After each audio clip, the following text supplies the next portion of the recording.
ये एक सिक्का है, हाँ ये एक रखा और एक इधर से रख दिया। तो इसमें कितने सिक्के हो गए, कितने पैसे हो गए? बताओ कितने पैसे हुए? 2 दो और सिक्के। दो, और सिक्के कितने हो गए? एक और एक, 1 और 1 2 हो गए। खोल के देखो, तुम्हारे दोनों सवाल गलत।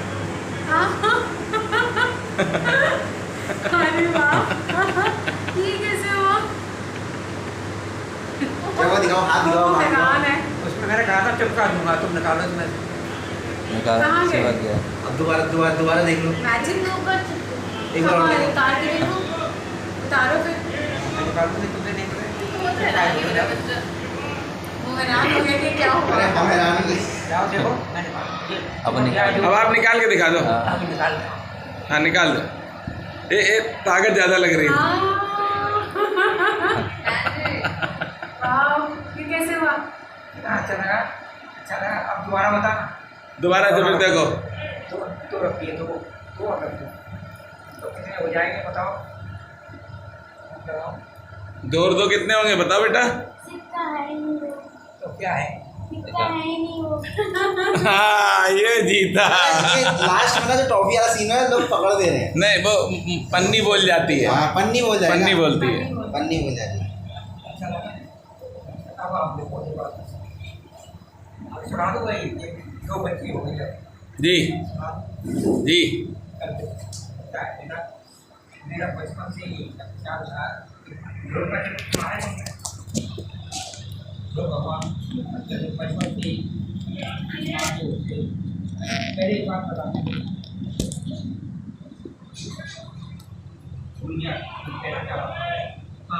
द्रौपदी का बेटा जी तो लगा दियो बाबूजी के पास 1 मिनट। वो कितनी बड़ी साड़ी हो गई थी उनकी। तो मैंने महाराज जी की थोड़ी सी विनती की है, मेरी विनती कितनी हो रही है कि आप लोग आगे चले आए हैं। ये वास्तविकता है, तो ये भगवान है कि नहीं करेगा? मेरी दे रहा हूँ, जो मेरी मान्यता है कि ये भगवान, बस ठीक। ये भगवान हैं। अच्छा, बचपन से ही मेरा ये सोच, मेरी सोच थी, इससे भी छोटा होऊंगा जब से, कहते जैसे भगवान मिले ध्रुव को, ध्रुव गुरु मिले, भगवान नहीं गुरु मिले जैसे, ऐसे ही गुरु मुझे मिलने चाहिए। छोटेपन से, इससे भी छोटा होऊंगा तब से। और वो 5वें 6वें तक आया, तब तक वो धारणा और ज़्यादा पक्की हो गई। और 6वें में जैसे ही आया मैंने पूजा पाठ शुरू कर दिया। और फर्स्ट ईयर तक आया, तब तक मुझे बहुत कुछ मिल चुका था। महाराज जी नहीं मिले जब तक मुझे, लेकिन बहुत कुछ मुझे मिल चुका था, मैं तो बताऊँ जो मेरे संकल्प था। उसके बाद हाई स्कूल पास किया है मैंने। तो हाई स्कूल पास करने के बाद मेरे शिक्षा गुरु डॉक्टर चंदन लाल पारा सर थे। उन्होंने कहा तुम्हें महापुरुष समझेंगे। मैं महापुरुष समझता ही नहीं था। महापुरुष का मतलब समझता था जवाहरलाल नेहरू, सुभाष चंद्र बोस, महात्मा गांधी, ये पढ़ाया जाता था। उससे जब मेहनत कुएँ कोई समुद्र समझता है, तो वो मेरी मान्यता थी, समझने थी। अब यहाँ वृंदावन में मेरी, अच्छा वृंदावन की भागवत में सुनता था या पढ़ता था, तो मैं सोचता था, आंखों में आंसू होते थे कि मैं भी कभी वृंदावन को समझता था, जाने कितनी दूर होगा, कहाँ होगा। आगरा का रहने वाला हूँ, छोटे बच्चों की ख्याल है, देखा ही नहीं था कि वृंदावन। और मेरी सरकारी नौकरी लगी तो पहली दफ़ा वृंदावन में ही लग गई। ये देखिए, ये सोच की बात है, सोच रहा हूँ, वो होता जा रहा है। तो अच्छी सोच रखनी चाहिए पहले तो आप नहीं को, आप कर पाएँ या नहीं कर पाएँ, लेकिन सोच अपनी अच्छी रखो। मैं जो सोचता जा रहा हूँ वो अच्छा होता जा रहा है। अब मैं यहाँ वृंदावन में आकर के महापुरुष की एक, जैसे उनको गुरु मिले थे ध्रुव को, ऐसे गुरु की खोज में गली गली, नौकरी तो लगी रही है और घर भी यहीं ले लिया किराए पर, खोज कर रहा हूँ गुरु की। और वो तो गुरु की कृपा होगी। एक ज्योतिषी मिले थे मेरे एक मित्र के पड़ोस में ही, तो उनसे सवाल पूछ रहे थे। ये सवाल उन्होंने फूल सोचो क्या, मैंने शायद गेंदे का फूल बताया। उसके बाद उन्होंने अपनी स्लेट पर लिखना शुरू कर दिया। और उसके बाद उन्होंने फिर मुझसे कुछ सवाल किए कि तुम बताओ क्या पूछना चाहते हो। और वो मैं सवाल बताता गया, और उन्होंने पहले ही जो स्लेट पर लिखे हुए थे वो सब सवाल लिखा दिए कि ये तुम पूछोगे ये। और एक लिखा कि तुम, एक गुप्त प्रश्न है तुम्हारा। वो मैं महाराज जी गुरु की जो खोज थी ना, मैं वो मेरा गुप्त प्रश्न था, वो मैंने कहा नहीं था। और कोई वो साल भर में पूरा होगा तुम्हारा, ये तो उसने कहा। और एक बार मैं सरकारी काम से गया हुआ था आगरा, ITI से शिफ्ट होकर ITI में तो करता। ITI का रिकॉर्ड लेने के लिए या किसी काम से मैं गया था, तो वहाँ से जब लौट रहा था, नटराज सिनेमा है वहाँ पर, नदिया का जो तमाशा करते हैं ना, नदी का, तो वो सवाल पूछ रहे थे कुछ लोग, मुट्ठियों में हाथ रख के हमारा काम होगा कि नहीं होगा। मैं भी खड़ा हो गया तमाशा देखने के लिए, पूछा कुछ नहीं, न मैं कुछ पूछना चाहता था।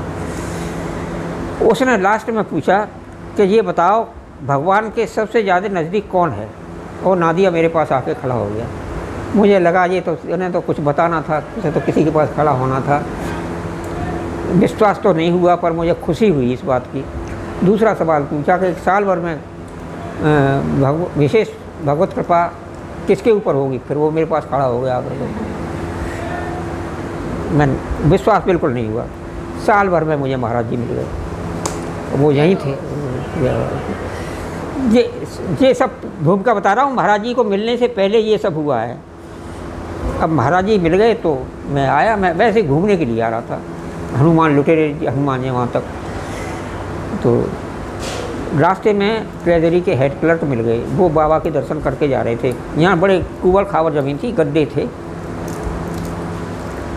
तो गाड़ी भी नहीं चाहती, बड़ी बड़ी मिनिस्टरों की गाड़ी आती थी, तो पर वो सड़क जब भी बनी, जब जवाहरलाल नेहरू इंदिरा गांधी तक आती थी महाराज जी के पास, और आपके लाल बहादुर शास्त्री को दर्शन नहीं दिए महाराज जी ने। वो भी प्रसंग सुनाऊँगा मैं, पहले अपनी बात, अपनी कहानी सुना दूँ। तो वो मिल गए रास्ते में, मैं जा रहा था हनुमान लुटेरे हनुमान जी तक वैसे ही घूमने के लिए, श्रद्धा भाव से, दर्शन के लिहाज से नहीं कि मैं दर्शन कर, यहाँ तो सब दर्शनीय स्थान हैं। तो रास्ते में जब मिल गए, वो दर्शन करके ही आ रहे, तो रामकृष्णा हुई कुशल क्षेम पूछने के बाद बोले कि तुमने बाबा नीम करौली के दर्शन किए? मैंने नहीं किए। कि नाम सुना होगा, बहुत बड़े महात्मा हैं। मैंने कहा नाम नहीं सुना मैंने। तो कि जाओ दर्शन करो, उनसे मिल करके तुम्हें बहुत लाभ होगा। अच्छा, कुछ मैं सत्संगी संतों का संग करने का इच्छुक था, ईगरनेस थी कि कुछ मिले संतों से ही मिल सकता है, कुछ दुष्टों से तो कुछ मिलेगा नहीं। तो मैंने चलो संत मिलने से कुछ लाभ नहीं भी हुआ तो नुकसान भी क्या है। तो मेरी वाइफ ये कहा करती थी कि वृंदावन में संतों के चक्कर में, साधुओं के चक्कर में नहीं पड़ना। उनके पिताजी ने कहा,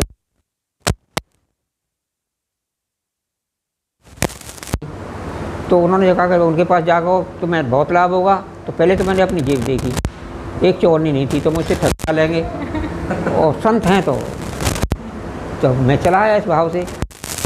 पूछा कि बाबा जी का आश्रम यही है? प्रेमदास बाबा रहते थे बाबा जी की सेवा में। उनसे पूछा मैंने, बाबा नीम करौली का स्थान यही है? कि हाँ यही है। मैंने दर्शन के अभी आते हैं। थोड़ी देर बाद बाबा मेरे सामने से निकल गए। मैंने, कोई सेठ आए हैं बाबा के दर्शन करने के लिए। मैं नहीं पहचान पाया, जानता ही नहीं था। मूँछें थी बड़ी बड़ी, चद्दर ओढ़े हुए थे सफ़ेद, कोई तिलक छापे या संत का भेष ही नहीं था।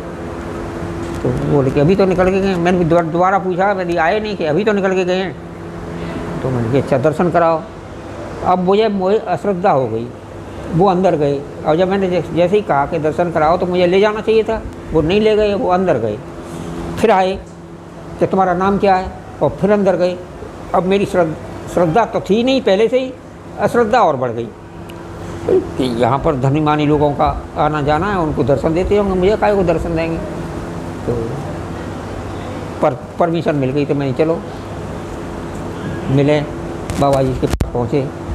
कहाँ से आया है, क्या करता है, क्या नाम है तेरा, कौन तेरा मिनिस्टर है, कौन तेरा कमिश्नर है, कौन तेरा डायरेक्टर है। 20 सवाल ऐसे पूछे उन्होंने जैसे कोई इंटरव्यू होता है सर्विस में। तो वो इंटरव्यू तो थोड़ा सा मुझे लगा कि ये क्या पूछ रहे हैं, कोई सत्संग की तो बात हो कर ही नहीं रहे हैं। और फिर मैं बैठ गया, थोड़ा बैठा हूँ। तो एक आदमी से कहा जैसे बैठे हैं, अच्छा तुम जाओ। मैं तो दूर से आया हूँ, सांस चल रही है मेरी, तो बैठने देंगे। तो उसके कुछ ही सेकंड में, मिनट भी नहीं हुआ है, अच्छा तुम भी जाओ। तो मैं कोई सांसारिक वस्तु मांगने के लिए नहीं आया था, केवल इसलिए आया था कि सत्संग हो जाए। अच्छा यही बड़ी बात है। बस आदमी आता है सांसारिक कामनाओं को लेकर के, वो मेरी भावना नहीं थी यहाँ, केवल सत्संग के लिए आया था। बस ये सबसे बड़ी बात थी, और उसका ही फ़ायदा मुझे मिला। अब फटकार नहीं अब जाओ। मैंने जब आग्रह किया तो फिर दोबारा मैंने कहा महाराज स्वामी जी जरा बैठने दिए, मैं सत्संग करना चाहता था, कुछ सुनना चाहता था महाराज जी से। नहीं अब आज्ञा हो गई, अब जाओ। अब वो इतनी जोर से बोले, मैंने अब मारपीट की नौबत नहीं आई। सही कह रहा हूँ मैं। हाँ, मुझे क्रोध आ गया। मैंने ये कैसे महात्मा है, वो तो एक बहुत बड़े महात्मा है और मिलकर के लाभ होगा इनसे। मैं जितना बुरा आप सोच सकता था। अच्छा, वो सज्जन जो मिले थे वो ये कह गए थे कि अपने अफसर को भी दर्शन कराना। पी सिन्हा प्रिंसिपल थे ITI के उस समय। तो उनसे मिलता हुआ गया, मैं उनसे भी कह के आया। तो बोले, मैंने कहा कि मैं दर्शन करके आ रहा हूँ और आपको दर्शन कराने के लिए वो कह गए हैं। तो वो उछल पड़े कि मैं 2 साल से चक्कर लगा रहा हूँ, दर्शन नहीं कर पा रहा हूँ और तू दर्शन कर आए। तो मैंने उनकी भावना का खंडन नहीं किया, पर मैं तमाता हुआ मैंने कि जब ये मिलेंगे जब मालूम पड़ेगी कैसे सुनते हैं। यानी क्रोध में भरा हुआ हूँ मैं। घर में जैसे ही प्रवेश किया है वो सब क्रोध शांत हो गया। मेरा एक पैर अंदर दरवाजे के, एक पैर बाहर है। मुझे वो करंट लगा है, तो मैं उसको एक्सप्लेन नहीं कर पा रहा हूँ। अब वो अनुभूति अनोखी थी। आप तो अपने घर के अंदर गए। हाँ, ये एक पैर मेरा देखिए, ये देहरी है, एक पैर ये, एक पैर मैंने जैसे ही रखा है वो करंट लगा मुझे और मेरे मुंह से जबरन ये निकला, ये महापुरुष हैं, कोई साधारण पुरुष नहीं है। वो उस वाणी को मैं नहीं रोक पा रहा हूँ और वो करंट भी लगा। दूसरे दरवाजे तक जब तक पहुँचा हूँ तो वो स्वरूप जो महाराज जी का वहाँ देख करके गया, जैसे आप लोगों को देख रहा हूँ, वो मेरे जैसे हनुमान जी का देखा है ना आपने, रामचंद्र जी का, वो स्वरूप महाराज जी का मेरे अंदर विराज। अब ये सत्संग हो रहा है। मैं सत्संग के लिए गया था, सत्संग अब हो रहा है। ये महापुरुष हैं। अब मेरी तो खोज तो पूरी हो गई। रिसर्च PhD पढ़ करके वो एक संत के प्रसाद से मिल रही है मुझे। PhD कहूँगा मैं अपने को मैं मानता हूँ, मैंने PhD कर ली। खोज मेरी पूरी हो गई। मैंने ये तो भगवान मिल गए।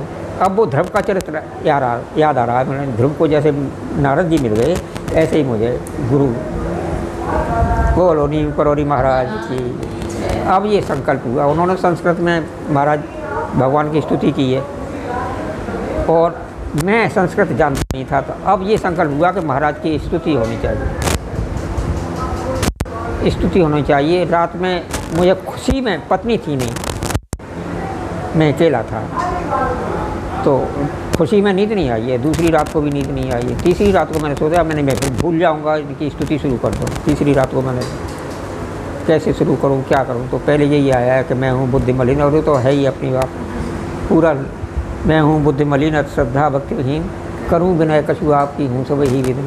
लेकिन अब वो कमजोरी क्या है, मैं हूँ बुद्धि मलिनता क्या है, मैं हूँ बुद्धि मलिन।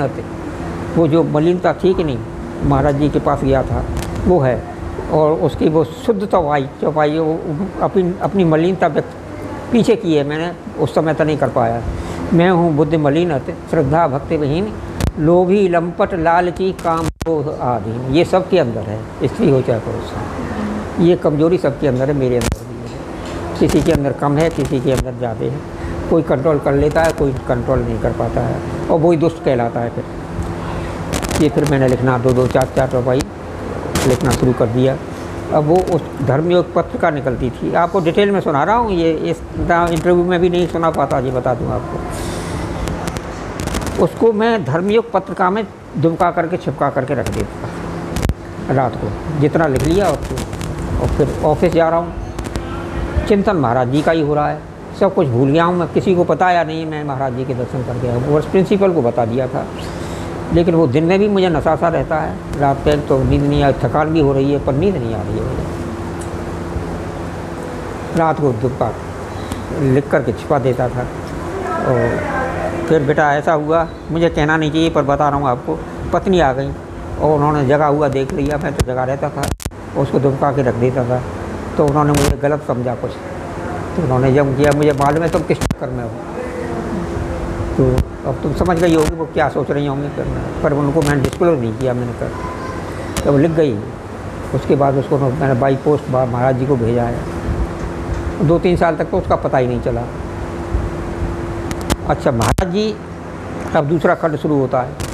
यहाँ ये लिख करके लिखने की बात ख़त्म हो गई। 2-3 साल हो गए उसको। महाराज जी जब कैंची जाते थे तो वहाँ की बड़ी प्रशंसा करते थे। तो एक दिन 2-3 साल बाद, तीसरे साल की बात है शायद, ये 65 में लिखी गई है। लिखने वालों ने तो कहा था 68 में, शायद मेरे मुँह से गलत निकल गया हो। 65 में यहाँ बाढ़ आई हुई थी, इससे पहले इतनी बाढ़ आई नहीं थी। तो उस समय 2-3 दिन की छुट्टी थी, मैं बाढ़ में गया नहीं था ऑफिस। तो उसी समय महाराज जी के दर्शन हो गए। हाँ, एक बात भूल गया मैं, ये सब सोचा मैं दूसरे दिन जब आया मैं महाराज जी के पास, तो मैंने क्षमा याचना की महाराज से, महाराज मैं तो बहुत दिनों से आपकी खोज में था। तो महाराज जी बोले कि तू नहीं ढूंढ पाया मुझे, मैंने तुझे ढूंढ लिया। ये बड़े भाग्य की बात है। ऐसे बच्चे ये सब महाराज जी के, कितना प्यार कितना अपनापन, कि हाँ वास्तव में उन्होंने ढूंढ लिया, नहीं मैं आ ही नहीं पाता था। तो ऐसा बिछाना बना दिया को आदमी ने मुझे भेज दिया उनके पास। अब कैंची में मैं पहुंच गया। एक दिन ऐसा हुआ कि तीसरे साल मैंने ये कह दिया, महाराज वो तो घूमने फिरने की जगह है बड़े लोगों की, मैं कहाँ आ पाऊँगा वहाँ। तो बोले कि नहीं, अब कड़ाई के साथ आदेश हुआ जब जाने लगे कैंची, कि नहीं अब कि तुझे कैंची आना। तो मैंने पत्नी से कहा मैं नहीं, तुम चलोगे नहीं, मैं बाबा भुटराओं के चक्कर में अभी नहीं पड़ती। यानी बाबा जी हैं तब भी हर एक नहीं पहचान पाता था, और मैं अपने हृदय से कह रहा हूँ, समझा रहा हूँ। मेरी पत्नी को मैं नहीं समझा पाया, आज दुनिया समझ रही है उनको, अब मेरी पत्नी भी अब समझ रही है, अब समझ रही हैं। तब नहीं समझी जब मैंने कहा हाँ हाँ हाँ, वो ही बात तो आई। समझ तो इनका परिवार, महाराज जी का परिवार भी नहीं समझ पाया, नहीं समझ, अब भी नहीं समझ पा रहे हैं लोग। नहीं समझ पाया। हाँ। तो अब मैं कैंची पहुंच गया हूँ, तो मुझे पूछा कि कहाँ से आए हो। अच्छा, एक यहाँ पर वो सुनाता था रामायण, तो यहाँ प्रेमदास बाबा ने ये कहा था मुझसे कि जो पंडित हनुमान जी के चढ़ावे को ले लेता है तो उसको हटाना है। तो वो बाबा जी से मैंने जा कर के निवेदन किया वहाँ। अब ज़रा संक्षेप में आ गया हूँ, मुख्य कथा तो मैंने बताई दी आपको। बाबा जी ने अंतर ध्यान करके देखा तो कहीं वो पंडित ऐसा नहीं है कि हनुमान जी का चढ़ावा लेता, तो वो हनुमान जी को रामायण सुनाता है और कोई दे तो वो ले लेता है। ये नहीं कि हनुमान जी का चढ़ावा उसके पास। ये महाराज जी ने पहचान लिया। फिर भी मुझसे कहा कि अच्छा तुम जा करके उसको हटाओ, कल चले जाओ। अब 17 रुपये का ड्यूरेशन था, 3 महीने का मसला, वो यहाँ लौटाबाद टिकट का। उसको मैं बहुत बड़ी रकम समझ रहा था। महाराज जी ने कहा कल जाओ उसे हटाओ। तो मैंने ये सोचा मैं आज आया हूँ, इतने रुपए खर्च करके आया हूँ, और महाराज जी कह रहे थे तुम जाओ। मुझे कष्ट हुआ तो कहा कुछ नहीं मैंने, महाराज जी तू ऐसा सोचता तब जब मैं कहूँगा तब जाएगा। 1 महीने मुझे रिटेन किया। अब दूसरे दिन मैं वहाँ चक्कर लगा रहा था, मैं ऐसे घूम रहा था, तो कोई विनय चालीसा पढ़ रहा था कैंची में। मैंने किसी को बताया नहीं, और ये कौन पढ़ रहा है ये हुआ संशय मुझे। तो उस व्यक्ति के पास गया तो देखा तो उसके हाथ में छपा हुआ टेम्पलेट महाराज जी का विनय चालीसा छपा हुआ, 2 पेज का था, बहुत छोटा। उसके बाद मैंने पूछा मैंने किसने छपवाया, किसने कहाँ से मिला, कि वो अमुक व्यक्ति काली कपूर बांट रहे हैं, नाम नहीं बताया उन्होंने, एक बुड्ढे बाबू बांट रहे हैं वहाँ। तो मैं उनके पास गया, मैंने उनसे पूछा मैंने ये किसने छपवाया, बात हुई वो ये किसने लिखा।